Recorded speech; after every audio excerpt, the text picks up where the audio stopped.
রাখবেন, যখনই দেখবেন বিপদ কষ্ট পরিচিত অপরিচিত মানুষের কাছ থেকে আসা শুরু করবে, আপনার আমার কোনো কাজ নাই, শুধু রবের সন্তুষ্টি এবং হুকুমের দিকে তাকিয়ে থাকা ছাড়া আপনার আমার কোনো কাজ নাই। বেশি কষ্ট লাগলে কাউকে কিছু শেয়ার না করে সিজদার মধ্যে জায়নামাজটা করে জায়নামাজটা বিছিয়ে সিজদায় পড়ে যা বলার রবকে বলেন, যা বলার রবকে বলেন। কান্না করলেও রবের দরবারে করেন, কারণ দুনিয়ার মানুষের জন্য কান্না করলে কেউ হাতও বুলাই দিবে না, কেউ আফসোসও করবে না, কেউ আপনার সেই কান্না দেখে নিজে মনে কষ্টও নিবে না। কিন্তু বান্দা যখন রবের প্রেম নিয়ে, নবীর প্রেম নিয়ে, যখন রবের ভয় নিয়ে রবের জন্য কান্না করে, ওই প্রত্যেকটা ফোঁটা পানি জাহান্নামের আগুনকে নিভিয়ে দেওয়ার ক্ষমতা আল্লাহ সেই পানিতে দান করে দেন। সুবহানাল্লাহ। উম্মত রে, কোন রকম এই দুনিয়ার কয়েকদিনের 2 দিনের দুনিয়াতে একটু আল্লাহর দিকে তাকাইয়ে ধৈর্য ধর, একটু আল্লাহর দিকে তাকাইয়ে সহ্য কর, একটু আল্লাহর দিকে তাকাইয়া অপরাধকারীকেও মাফ করে দে, প্রতিশোধ নিস না, মাফ করে দে, মাফ করে দে, মাফ করে দে, ধৈর্য ধর, সহ্য কর, গালির পরিবর্তে গালি দিস না। নবী বলে কোন রকম যে এই ধৈর্য সহ্য ক্ষমা নিয়ে ঈমানের সাথে কবরে আসতে পারবে, আমার আল্লাহ জান্নাতে তার জন্য একটা ঘরের ব্যবস্থা করে দিয়েছে। আর রবের ওয়াদা কখনো মিস যায় না। আমরা কাকে খুশি করতে চাই? কিন্তু বেশিরভাগ সময় আমাদের জীবন কাটে মানুষকে খুশি করতে গিয়ে, যার বাস্তব ফল দেখা যায় দিন শেষে কেউ কাউকে আর খুশি রাখতে পারি না। 10টা ভালো করলেও মনে না রাখলেও ওই একটা 19-20 হলে সেটা আজীবন খোঁটা দিতেই থাকে, আজীবন ওইটা স্মরণ করিয়ে দিতে থাকে। আপনি একটু ঠান্ডা মাথায় খেয়াল করলে দেখবেন, কেউ যখন একটু মিশুক হয় তাকে দেখে অনেকে বলে এদের কোনো প্রেস্টিজ নাই, আত্মসম্মান নাই, হায়া শরম নাই, সবার সাথে মিশে যায়। আবার সে মানুষটা যখন ওই কথাগুলাকে কানে নিয়ে নিজেকে রিজার্ভ করে ফেলে, কারোর সাথে মিশে না, কথা বলে না, বলে যে দেখ না তার বাপটা কেমন, অহংকারটা কেমন, মিশলো জ্বালা, না মিশলো জ্বালা। আপনি একটু হেসে হেসে কথা বলবেন, আপনাকে কেউ দামও দিবে না, সম্মানও করবে না, ভয়ও পাবে না। একটু মুড নিয়ে কথা বলবেন, আপনার পাশেও কেউ আসবে না, পিছন থেকে বদনাম করবে, চেহারা দেখলেও ভয় লাগে। আমি কি বুঝাতে পারছি কথা? আপনি খাইলেও জ্বালা, না খাইলেও জ্বালা, হাঁটলেও জ্বালা, বসলেও জ্বালা, ঘুমাইলেও জ্বালা, না ঘুমাইলেও জ্বালা। একটু জোরে বলি ঠিক কিনা? বেশি মিশলেও জ্বালা, কম মিশলেও জ্বালা, কথা বললেও জ্বালা, কথা না বললেও জ্বালা।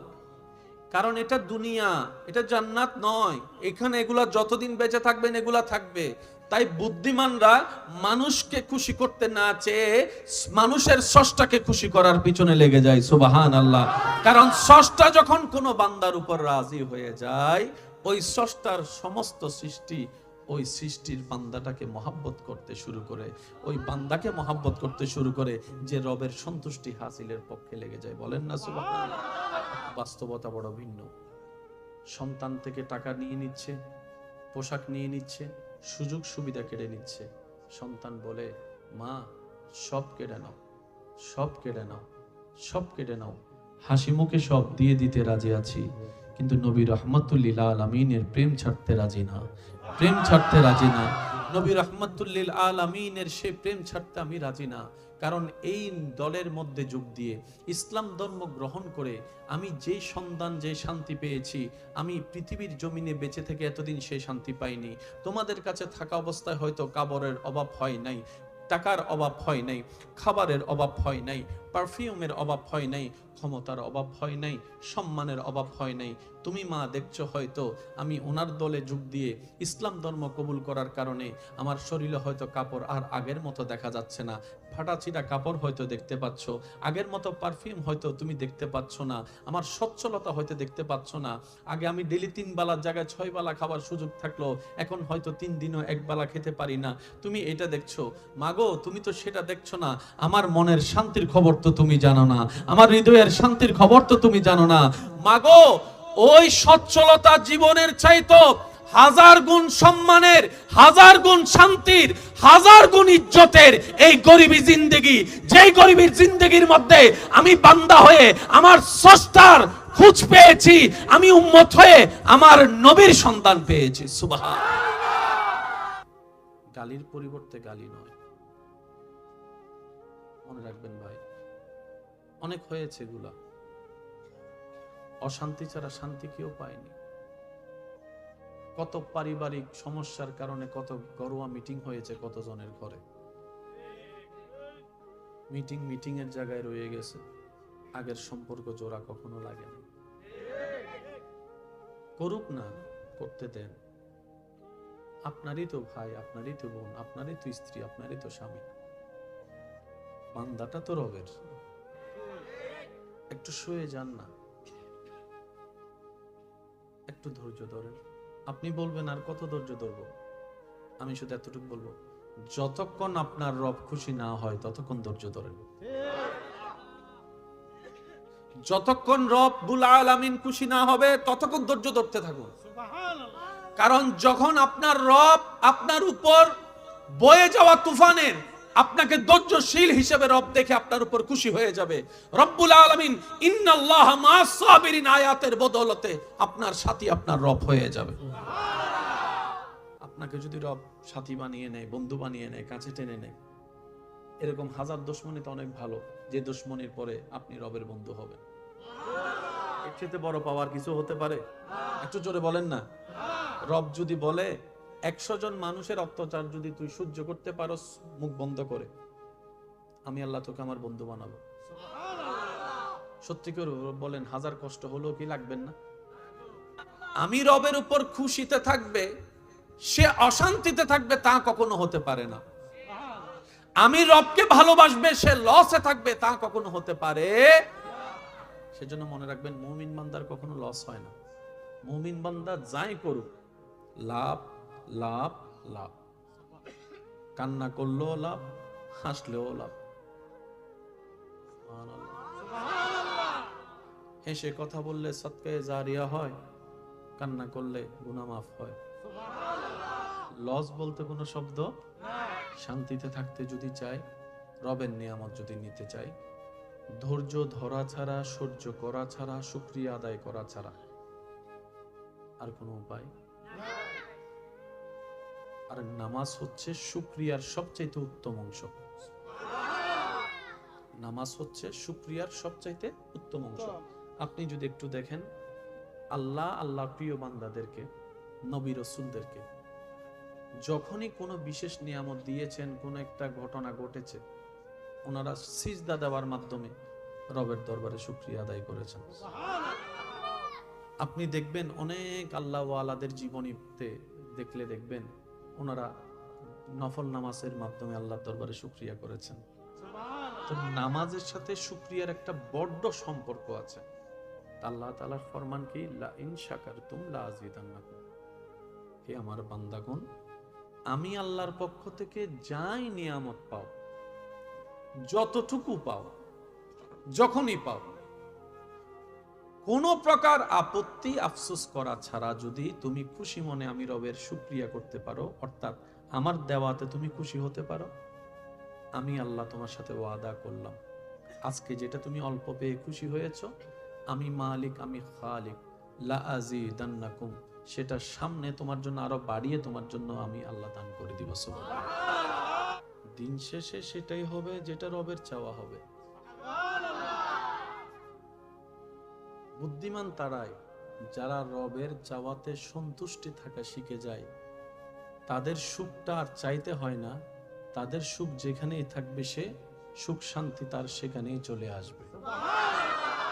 দুঃখ কখন হয়, দুঃখ কখন হয়, অশান্তি কখন হয়, মনে রাখবেন রবের চাওয়ার সাথে আমাদের চাওয়ার যেখানেই দ্বিমত হয় সেটাই দুঃখ হয়, সেটাই অশান্তি হয়। রবে চাচ্ছে আপনাকে ব্যবসা দিতে, আপনি আমি চাচ্ছি চাকরি করতে। এবার চাকরি না পাওয়ার কারণে আমাদের কষ্ট, ব্যবসা পাওয়ার পরও সুখটা হচ্ছে না, কারণ ব্যবসা তো ভালো লাগেই নি আগে থেকে। তো বান্দারা কি করে, যারা সত্যিকার বান্দা তারা বলে দিনটাও রবের হুকুম, রাতটাও রবের হুকুম, সূর্যোদয়ও রবের ইচ্ছা, সূর্য অস্তও রবের ইচ্ছা। সুবহানাল্লাহ। কোনো প্রকার খুঁটি ছাড়া এই যে মধ্য আকাশে সূর্য দাঁড়িয়ে থাকে, এটাও আমার রবের ইচ্ছা। হায়াতও আমার রবের ইচ্ছা, মওতও আমার রবের ইচ্ছা। প্রত্যেকটা কিছু যেহেতু আমার রবের ইচ্ছাই, আমি বান্দাও আমার সারাটা জীবনের 24টা ঘন্টার প্রতিটা সেকেন্ডকে আমার রবের ইচ্ছার উপর ছেড়ে দিয়েছি, সুবহানাল্লাহ। আমার প্রত্যেকটা সেকেন্ড আমার রবকে সন্তুষ্টি করার জন্য। এবার আমার রব যদি আমাকে দালানে রাখতে চায়, আমি দালানে থেকে খুশি। আমার রব যদি আমাকে মাটিতে শুয়ে রাখতে চায়, আমি মাটিতে শুয়ে খুশি। এই সমস্ত বান্দাদের জন্য রবের ফরমান, রব বলে যে দুনিয়ার কষ্ট যে সয়ে আমি রবকে খুশি করে কবরে আসবে ঈমানের সাথে। নেক আমল যদি কমও থাকে, আমি রহমান তাকে দয়া করে জান্নাতে ঘরের ব্যবস্থা করে দিব, সুবহানাল্লাহ। বাস নিজের মনকে শুধু একটু বুঝান না। 3 সপ্তাহ, কয় সপ্তাহ? এবার দেখেন, যে 3 সপ্তাহের খেলাতে নামছে তার কি রাগ আছে না নাই? কিন্তু সে রাগ দেখায় না। গালি জানে কি জানে না? কিন্তু গালি দেয়। মারার জন্য হাত আছে না নাই? শক্তি আছে না নাই? কিন্তু 3 সপ্তাহে সে মারে। তার মানে কি জানেন? রাগ করাটাও আপনার কন্ট্রোলে, মারাটাও আপনার কন্ট্রোলে, ধৈর্য করাটাও আপনার কন্ট্রোলে, সহ্য করাটাও আপনার কন্ট্রোলে। রব্বুল আলামিন সবাইকে সেভাবে তৈরি করেছেন। আল্লাহ পাক বলে, বান্দা তোকে রাগও দিলাম, ধৈর্য ধরার ক্ষমতাও দিলাম, বাকিটা তোর ইচ্ছা। যদি আপনি কন্ট্রোলে করতে না পারেন, 3 সপ্তাহের খেলায় আপনি গালি না দিয়ে থাকলেন কিভাবে? বকা না দিয়ে থাকলেন কিভাবে? না মেরে থাকলেন কিভাবে? ধৈর্য ধরে থাকলেন কিভাবে? সহ্য করে থাকলেন কিভাবে? তার মানে আল্লাহর পছন্দের প্রত্যেকটা কোয়ালিটি আমাদের কম বেশি সবার ভিতর আল্লাহ দান করেছেন। কিন্তু ওই শয়তানের কর্মকাণ্ডকে আমরা প্রাধান্য দিতে দিতে ওই নিয়ামত যে আছে সেটা আমাদের মনেও নাই, বুঝতেও পারি না, যার কারণে রাজত্ব শয়তানের হয়েছে। মনে রাখবেন ভাই, প্রতিশোধ নিলে শান্তি পাবেন সাময়িক, ক্ষমা করে দিলে প্রশান্তি পাবেন আজীবনকাল। যে ক্ষমা করে দেয়, নবী বলে সে আল্লাহ থেকে ক্ষমা নিয়ে নেয়। আপনি ক্ষমা করবেন কেন? আপনার রব যেন আপনাকে ক্ষমা করে, আপনি যেন রব থেকে ক্ষমা পান, সেজন্য আপনি ক্ষমা করবেন। এবার আপনি যাকে ক্ষমা করছেন তার অপরাধ কয়টা আপনার কাছে? হয়তো 1টা, না হয় 2টা, না হয় 3টা, না হয় 5টা। কিন্তু আপনার আমার অপরাধ আল্লাহর কাছে কয়টা? হাজার হাজার। আপনি একটা অপরাধের কারণে, 5টা অপরাধের কারণে কাউকে মাফ করে দিলেন, ওদিকে ওনার আল্লাহ খুশি হয়ে আপনার হাজার অপরাধ মাফ করে দিয়েছে। ওজনে 19-20 করে যারা, তাদেরকে আল্লাহ ভালোবাসে। রাস্তা যারা বন্ধ করে, পানি যারা বন্ধ করে, তাদেরকে আল্লাহ ভালোবাসে। যারা অন্যের বিয়ে ভঙ্গন করে দেয় ভৌনি দিয়ে, তাদেরকে আল্লাহ ভালোবাসে। গীবত করে পিছনে পেঁচ লাগাই দেয়, পিন মেরে দেয়, তাদেরকে আল্লাহ ভালোবাসে। এই সমস্ত কাজ থেকে আল্লাহ যেন আমাদেরকে হেফাজত করে। এবার বলবো, এগুলার উত্তর আপনারা দিবেন। ফরহেজগার বান্দাকে আল্লাহ ভালোবাসে। মাশাআল্লাহ, আরেকটু জোরে। ফরহেজগার বান্দাকে আল্লাহ ভালোবাসে।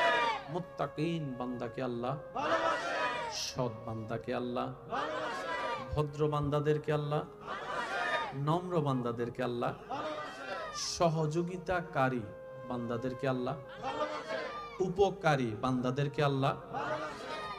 ধৈর্যশীল বান্দাদেরকে আল্লাহ ভালোবাসে। সহ্য যারা করে রবের সন্তুষ্টির দিকে তাকিয়ে, তাদেরকে আল্লাহ ভালোবাসে। নামাজীদেরকে আল্লাহ ভালোবাসে। রোজাদারকে আল্লাহ ভালোবাসে। মা বাবাকে খুশি করে চলে এমন সন্তানকে আল্লাহ ভালোবাসে। স্বামী হিসেবে স্ত্রীর হক, স্ত্রী হিসেবে স্বামীর হক যারা আদায় করে, তাদেরকে আল্লাহ ভালোবাসে। বড়দেরকে যারা সম্মান করে, ছোটদেরকে যারা স্নেহ করে, তাদেরকে আল্লাহ ভালোবাসে। যে যার যতটুকু সম্পত্তি প্রাপ্য তাকে সম্পত্তি যে দিয়ে দেয়, তাদেরকে আল্লাহ ভালোবাসে। যারা ধৈর্য ধারণ করে, তাদেরকে আল্লাহ ভালোবাসে। একবার বলি সুবহানাল্লাহ। আল্লাহ আমাদেরকে যে হায়াতটা দিয়েছেন, এই হায়াতের মেইন অর্থটা কি? এক কথায় বুঝি, পরকালীন সুন্দর জীবন পাওয়ার জন্য আল্লাহ আমাদেরকে একটা সুযোগ দিয়েছে। আর একটু মহাব্বতে সুবহানাল্লাহ বলা যায়। পরকালীন জীবনকে সুন্দর করার জন্য আল্লাহ তাআলা আমাদেরকে যে সুযোগটা দিয়েছেন, এটার নামে হায়াত, এটার নামে জীবন। আল্লাহ কিন্তু একবারও বলে নাই খাওয়া দাওয়া বন্ধ কর, আমাকে খুশি করতে লেগে যা। একবারও বলে নাই ব্যবসা করতে পারবি না, চাকরি করতে পারবি না, আল্লাহ একবারও বলে নাই। আল্লাহ এটা পর্যন্ত বলে নাই ঘর থেকে বের হয়ে রাস্তায় যেতে পারবি না, বন্ধু বান্ধবের সাথে দেখা করতে পারবি না, কথা বলতে পারবি না, শুধু আমাকে নিয়ে থাকবি। আল্লাহ একটাবারও বলে নাই।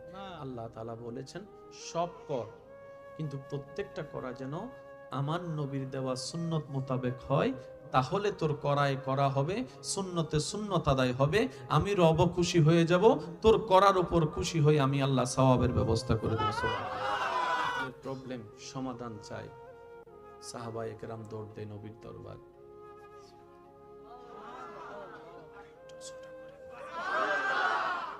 সামাজিক সমস্যার সমাধান দরকার, সাহাবায়ে কেরামের দৌড় নবীর দরবারে। শারীরিক সমস্যার সমাধান চাই, নবীর দরবারে উপস্থিত হয়ে যায়। মানসিক সমস্যার সমাধান চাই, নবীর দরবারে উপস্থিত হয়ে যায়। অর্থনৈতিক সংকটের থেকে মুক্তি পাওয়ার জন্য নবীর দরবারে উপস্থিত হয়ে যায়।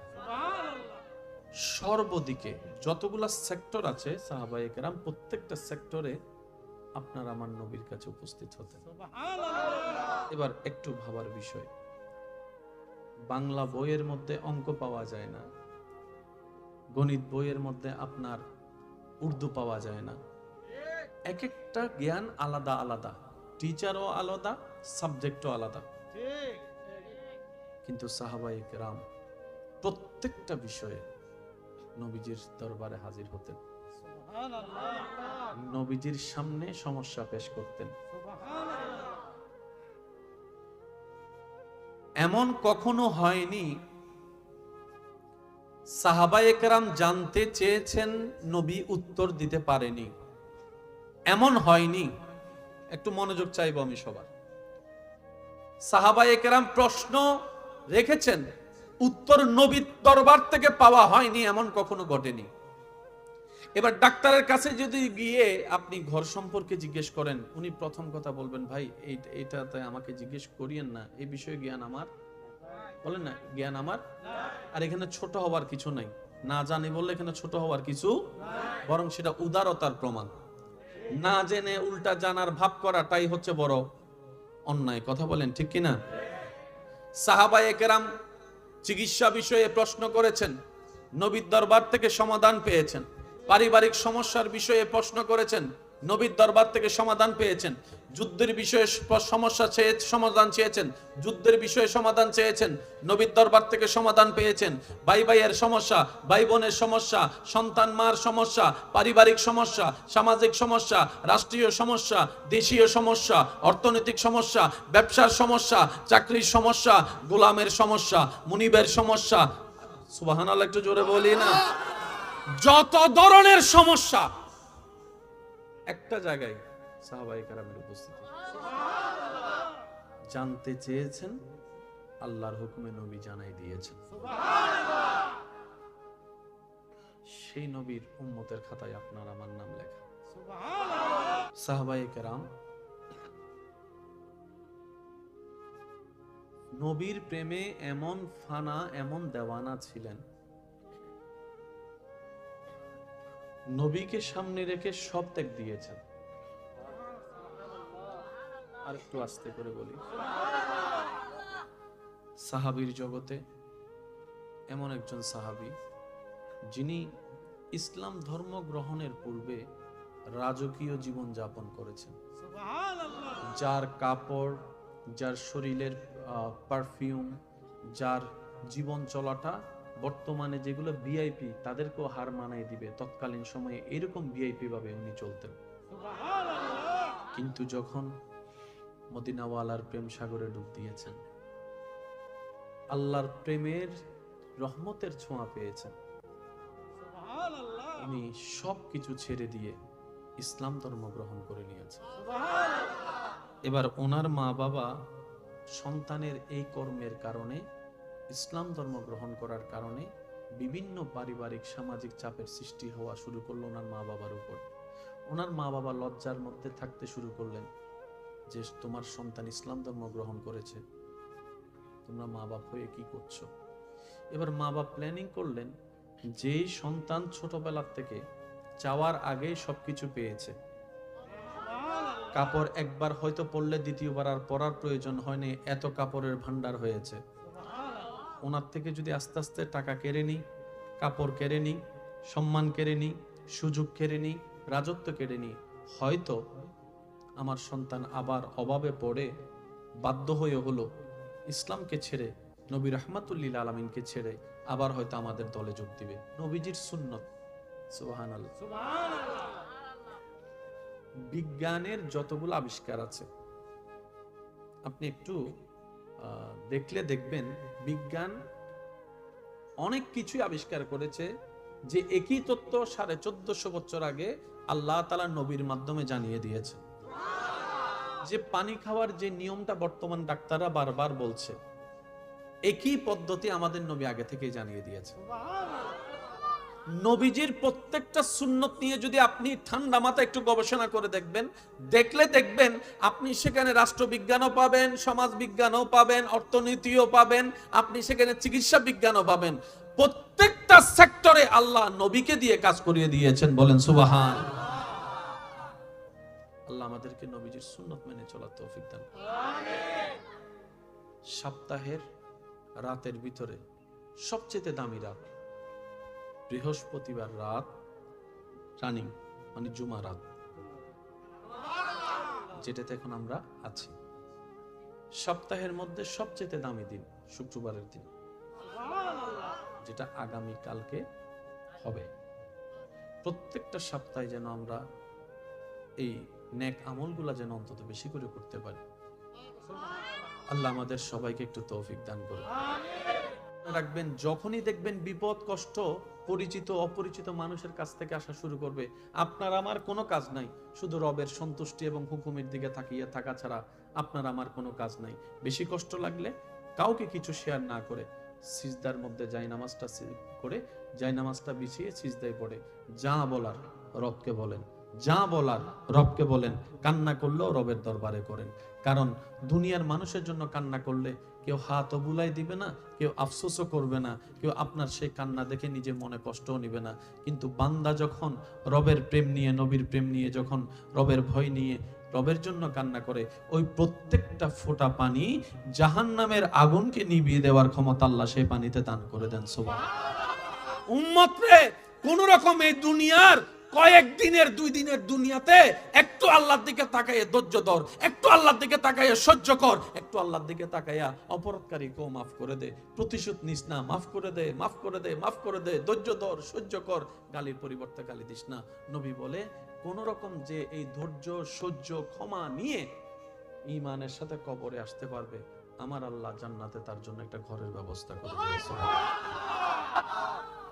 আর রবের ওয়াদা কখনো মিস যায় না। আমরা কাকে খুশি করতে চাই? কিন্তু বেশিরভাগ সময় আমাদের জীবন কাটে মানুষকে খুশি করতে গিয়ে, যার বাস্তব ফল দেখা যায় দিন শেষে কেউ কাউকে আর খুশি রাখতে পারি না। 10টা ভালো করলেও মনে না রাখলেও ওই একটা 19-20 হলে সেটা আজীবন খোঁটা দিতেই থাকে, আজীবন ওইটা স্মরণ করিয়ে দিতে থাকে। আপনি একটু ঠান্ডা মাথায় খেয়াল করলে দেখবেন, কেউ যখন একটু মিশুক হয় তাকে দেখে অনেকে বলে এটার কোনো প্রেস্টিজ নাই, আত্মসম্মান নাই, হায়া শরম নাই, সবার সাথে মিশে যায়। আবার সে মানুষটা যখন ওই কথাগুলাকে কানে নিয়ে নিজেকে রিজার্ভ করে ফেলে, কারোর সাথে মিশে না, কথা বলে না, বলে যে দেখ না তার বাপটা কেমন, অহংকারটা কেমন, মিশলো জ্বালা, না মিশলো জ্বালা।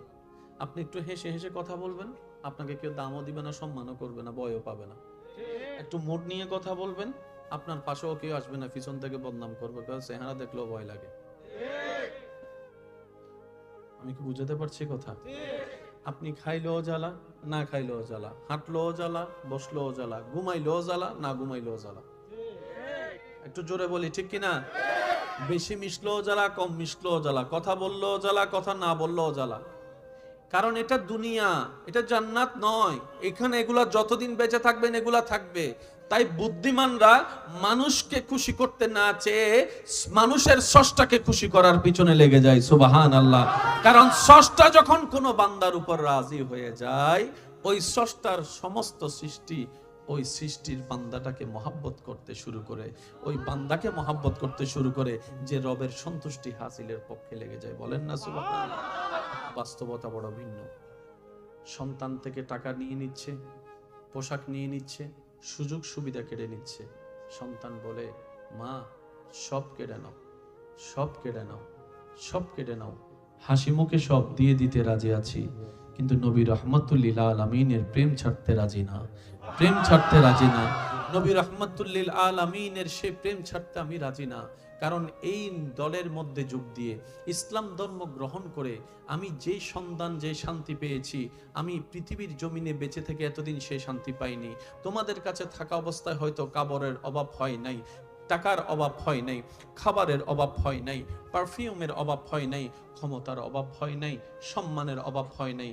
তুমি মা দেখছো হয়তো আমি ওনার দলে যোগ দিয়ে ইসলাম ধর্ম কবুল করার কারণে আমার শরীরে হয়তো কাপড় আর আগের মতো দেখা যাচ্ছে না, ফাটাছিটা কাপড় হয়তো দেখতে পাচ্ছ, আগের মতো পারফিউম হয়তো তুমি দেখতে পাচ্ছ না, আমার সচ্ছলতা হয়তো দেখতে পাচ্ছ না। আগে আমি ডেলি 3 বেলার জায়গায় 6 বেলা খাবার সুযোগ থাকলো, এখন হয়তো 3 দিনও 1 বেলা খেতে পারি না। তুমি এটা দেখছো, মাগো তুমি তো সেটা দেখছো না। আমার মনের শান্তির খবর তো তুমি জানো না, আমার হৃদয়ের শান্তির খবর তো তুমি জানো না। মাগো ওই সচ্ছলতা জীবনের চাইতো 1000 গুণ সম্মানের, 1000 গুণ শান্তির, 1000 গুণ ইজ্জতের এই গরিবী জিন্দেগি, যেই গরিবীর জিন্দেগির মধ্যে আমি বান্দা হয়ে আমার স্রষ্টার খোঁজ পেয়েছি, আমি উম্মত হয়ে আমার নবীর সন্তান পেয়েছি। সুবহান। গালির পরিবর্তে গালি নয়, মনে রাখবেন ভাই। অনেক হয়েছে এগুলা, অশান্তি ছাড়া শান্তি কেউ পায়নি। কত পারিবারিক সমস্যার কারণে কত ঘরোয়া মিটিং হয়েছে কতজনের ঘরে, মিটিং এর জায়গায় রয়ে গেছে, আগের সম্পর্ক জোড়া কখনো লাগে না। করুক না, করতে দেন। আপনারই তো ভাই, আপনারই তো বোন, আপনারই তো স্ত্রী, আপনারই তো স্বামী, বান্দাটা তো রবের। একটু শুয়ে যান না, একটু ধৈর্য ধরেন। আপনি বলবেন আর কত ধৈর্য ধরবো, আমি শুধু এতটুকু বলবো, যতক্ষণ আপনার রব খুশি না হয় ততক্ষণ ধৈর্য ধরেন। যতক্ষণ রব্বুল আলামিন খুশি না হবে ততক্ষণ ধৈর্য ধরতে থাকুন। কারণ যখন আপনার রব আপনার উপর বয়ে যাওয়া তুফানের আপনাকে ধৈর্যশীল হিসেবে রব দেখে আপনার উপর খুশি হয়ে যাবে। রব্বুল আলামিন ইন্নাল্লাহা মা'আস সাবিরিন আয়াতের বদৌলতে আপনার সাথী আপনার রব হয়ে যাবে। আপনাকে যদি রব সাথী বানিয়ে নেয়, বন্ধু বানিয়ে নেয়, কাছে টেনে নেয়, এরকম 1000 দুশমনী তো অনেক ভালো, যে দুশমনীর পরে আপনি রবের বন্ধু হবেন। এর চেয়ে বড় পাওয়ার কিছু হতে পারে? একটু জোরে বলেন না। রব যদি বলে 100 জন মানুষের অত্যাচার যদি তুই সহ্য করতে পারস মুখ বন্ধ করে, আমি আল্লাহ তোকে আমার বন্ধু বানাবো। সত্যি করে বলেন, 1000 কষ্ট হলেও কি লাগবেন না? আমি রবের উপর খুশিতে থাকবে, সে অশান্তিতে থাকবে তা কখনো হতে পারে না। আমি রবকে ভালোবাসবে, সে লসে থাকবে তা কখনো হতে পারে। সেজন্য মনে রাখবেন, মুমিন বান্দার কখনো লস হয় না। মুমিন বান্দা যাই করুক লাভ লাভ লাভ, কান্না করলেও লাভ, হাসলেও লাভ। হেসে কথা বললে সদকায়ে জারিয়া হয়, কান্না করলে গুনাহ মাফ হয়। লস বলতে কোনো শব্দ নাই। শান্তিতে থাকতে যদি চাই, রবের নিয়ামত যদি নিতে চাই, ধৈর্য ধরা ছাড়া, সহ্য করা ছাড়া, শুকরিয়া আদায় করা ছাড়া আর কোনো উপায় নাই। আর নামাজ হচ্ছে শুকরিয়ার সবচাইতে উত্তম অংশ। নামাজ হচ্ছে শুকরিয়ার সবচাইতে উত্তম অংশ। আপনি যদি একটু দেখেন, আল্লাহর প্রিয় বান্দাদেরকে, নবী রাসূলদেরকে যখনই কোনো বিশেষ নিয়ামত দিয়েছেন, কোন একটা ঘটনা ঘটেছে, ওনারা সিজদা দেওয়ার মাধ্যমে রবের দরবারে শুকরিয়া আদায় করেছেন। আপনি দেখবেন অনেক আল্লাহ ওয়ালাদের জীবনীতে দেখলে দেখবেন ওনারা নফল নামাজের মাধ্যমে আল্লাহর দরবারে শুকরিয়া করেছেন। তো নামাজের সাথে শুকরিয়ার একটা বড় সম্পর্ক আছে। আল্লাহ তাআলার ফরমান কি, লা ইন শাকারতুম লা আযীদান্নাকুম। হে আমার বান্দাগণ, আমি আল্লাহর পক্ষ থেকে যাই নিয়ামত পাও, যতটুকু পাও, যখনই পাও, কোন প্রকার আপত্তি আফসোস করা ছাড়া যদি তুমি খুশি মনে আমি রবের শুকরিয়া করতে পারো, অর্থাৎ আমার দেওয়াতে তুমি খুশি হতে পারো, আমি আল্লাহ তোমার সাথে ওয়াদা করলাম, আজকে যেটা তুমি অল্প পেয়ে খুশি হয়েছো, আমি মালিক, আমি খালিক, লা আযীদান্নাকুম, সেটা সামনে তোমার জন্য আরো বাড়িয়ে তোমার জন্য আমি আল্লাহ দান করে দিব। সুবহানাল্লাহ। দিন শেষে সেটাই হবে যেটা রবের চাওয়া হবে। বুদ্ধিমান তারাই যারা রবের চাওয়াতে সন্তুষ্টি থাকা শিখে যায়। তাদের সুখটা আর চাইতে হয় না, তাদের সুখ যেখানেই থাকবে সে সুখ শান্তি তার সেখানেই চলে আসবে। দুঃখ কখন হয়, দুঃখ কখন হয়, অশান্তি কখন হয়, মনে রাখবেন রবের চাওয়ার সাথে আমাদের চাওয়ার যেখানেই দ্বিমত হয় সেটাই দুঃখ হয়, সেটাই অশান্তি হয়। রবে চাচ্ছে আপনাকে ব্যবসা দিতে, আপনি আমি চাচ্ছি চাকরি করতে। এবার চাকরি না পাওয়ার কারণে আমাদের কষ্ট, ব্যবসা পাওয়ার পরও সুখটা হচ্ছে না, কারণ ব্যবসা তো ভালো লাগেই নি আগে থেকে। তো বান্দারা কি করে, যারা সত্যিকার বান্দা তারা বলে দিনটাও রবের হুকুম, রাতটাও রবের হুকুম, সূর্যোদয়ও রবের ইচ্ছা, সূর্য অস্তও রবের ইচ্ছা। সুবহানাল্লাহ। কোনো প্রকার খুঁটি ছাড়া এই যে মধ্য আকাশে সূর্য দাঁড়িয়ে থাকে, এটাও আমার রবের ইচ্ছা। হায়াতও আমার রবের ইচ্ছা, মওতও আমার রবের ইচ্ছা। প্রত্যেকটা কিছু যেহেতু আমার রবের ইচ্ছাই, আমি বান্দাও আমার সারাটা জীবনের 24টা ঘন্টার প্রতিটা সেকেন্ডকে আমার রবের ইচ্ছার উপর ছেড়ে দিয়েছি। সুবহানাল্লাহ। আমার প্রত্যেকটা সেকেন্ড আমার রবকে সন্তুষ্টি করার জন্য। এবার আমার রব যদি আমাকে দালানে রাখতে চায়, আমি দালানে থেকে খুশি। আমার রব যদি আমাকে মাটিতে শুয়ে রাখতে চায়, আমি মাটিতে শুয়ে খুশি।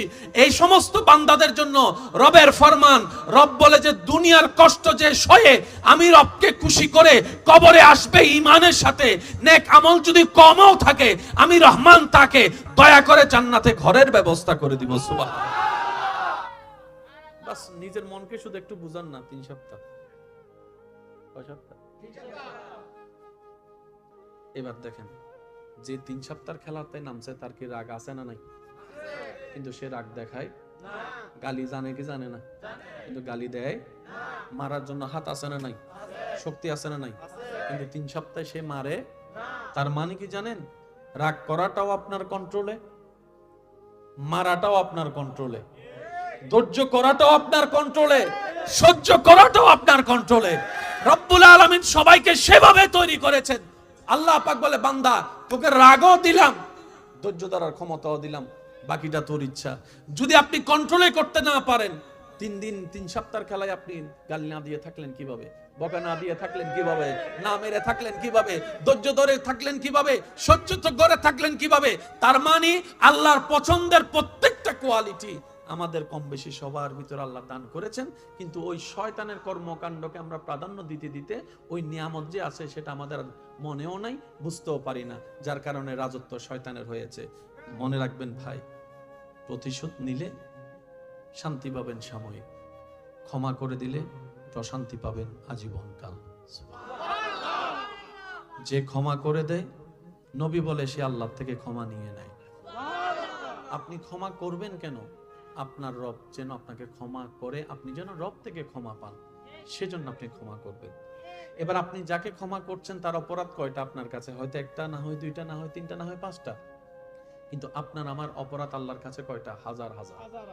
আপনি একটা অপরাধের কারণে, 5টা অপরাধের কারণে কাউকে মাফ করে দিলেন, ওদিকে ওনার আল্লাহ খুশি হয়ে আপনার হাজার অপরাধ মাফ করে দিয়েছে।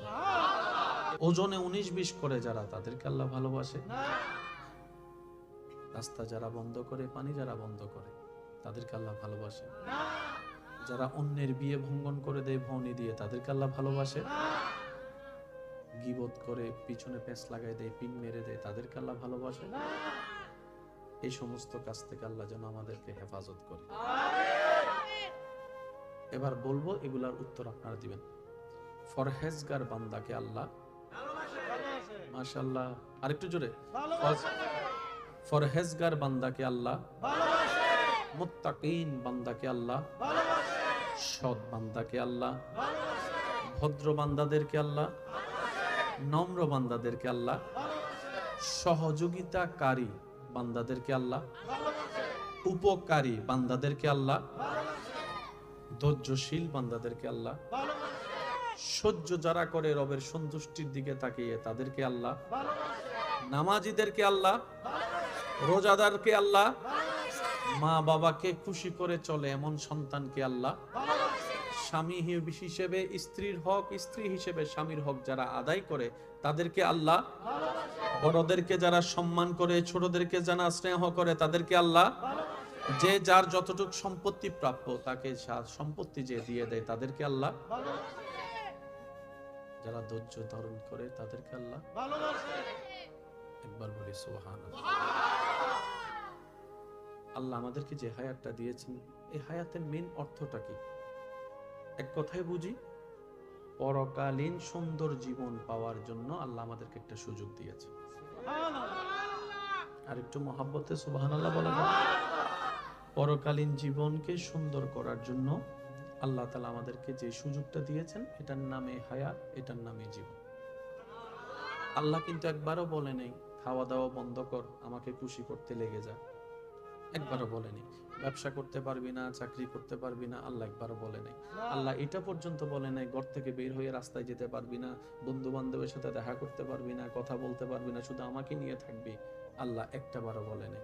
আল্লাহ তাআলা বলেছেন সব কর, কিন্তু প্রত্যেকটা করা যেন আমার নবীর দেওয়া সুন্নত মোতাবেক হয়, তাহলে তোর করায় করা হবে, সুন্নতে সুন্নত আদায় হবে, আমি রব খুশি হয়ে যাব, তোর করার উপর খুশি হয়ে আমি আল্লাহ সওয়াবের ব্যবস্থা করে দেব। প্রবলেম সমাধান চাই, সাহাবায়ে কেরাম দৌড় দেয় নবীর দরবার।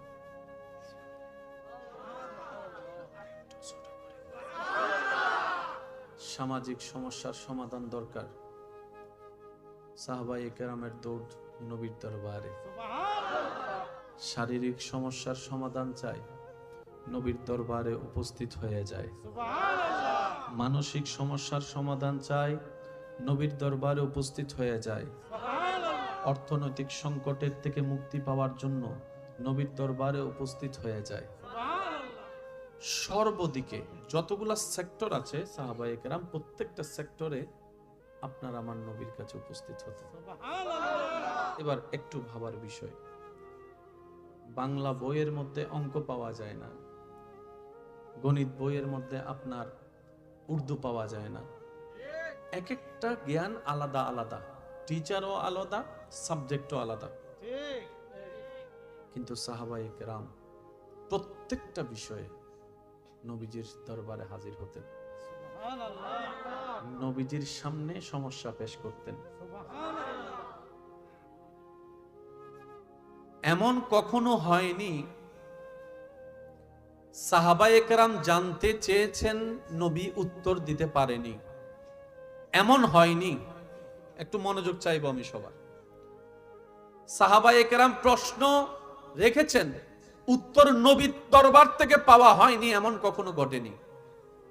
এবার ডাক্তারের কাছে যদি গিয়ে আপনি ঘর সম্পর্কে জিজ্ঞেস করেন, উনি প্রথম কথা বলবেন, ভাই এইটাতে আমাকে জিজ্ঞেস করিয়েন না, এই বিষয়ে জ্ঞান আমার, বলেন না জ্ঞান আমার। আর এখানে ছোট হওয়ার কিছু নাই, না জানি বললে এখানে ছোট হওয়ার কিছু, বরং সেটা উদারতার প্রমাণ। না জেনে উল্টা জানার ভাব করাটাই হচ্ছে বড় অন্যায়। কথা বলেন ঠিক কিনা? সাহাবায়ে কেরাম চিকিৎসা বিষয়ে প্রশ্ন করেছেন, নবীর দরবার থেকে সমাধান পেয়েছেন। পারিবারিক সমস্যার বিষয়ে প্রশ্ন করেছেন, নবীর দরবার থেকে সমাধান পেয়েছেন। যুদ্ধের বিষয়ে সমাধান চেয়েছেন, যুদ্ধের বিষয়ে সমাধান চেয়েছেন, নবীর দরবার থেকে সমাধান পেয়েছেন। ভাই ভাইয়ের সমস্যা, ভাই বোনের সমস্যা, সন্তান মার সমস্যা, পারিবারিক সমস্যা, সামাজিক সমস্যা, রাষ্ট্রীয় সমস্যা, দেশীয় সমস্যা, অর্থনৈতিক সমস্যা, ব্যবসার সমস্যা, চাকরির সমস্যা, গোলামের সমস্যা, মুনিবের সমস্যা, সুবহানাল্লাহ একটু জোরে বলি না, যত ধরনের সমস্যা একটা জায়গায় সাহাবায়ে কেরামের উপস্থিতি। জানতে চেয়েছেন, আল্লাহর হুকুমে নবী জানাই দিয়েছেন। সেই নবীর উম্মতের খাতায় আপনার আমার নাম লেখা। সাহাবায়ে কেরাম নবীর প্রেমে এমন ফানা, এমন দেওয়ানা ছিলেন, নবীকে সামনে রেখে সব ত্যাগ দিয়েছেন। আর একটু আস্তে করে বলি, সাহাবীর জগতে এমন একজন সাহাবী যিনি ইসলাম ধর্ম গ্রহণের পূর্বে রাজকীয় জীবন যাপন করেছেন, যার কাপড়, যার শরীরের পারফিউম, যার জীবন চলাটা বর্তমানে যেগুলো ভিআইপি তাদেরকেও হার মানায় দিবে, তৎকালীন সময়ে এরকম ভিআইপি ভাবে উনি চলতেন। কিন্তু যখন মদিনাওয়ালার প্রেম সাগরে ডুব দিয়েছেন, আল্লাহর প্রেমের রহমতের ছোঁয়া পেয়েছেন, উনি সবকিছু ছেড়ে দিয়ে ইসলাম ধর্ম গ্রহণ করে নিয়েছেন।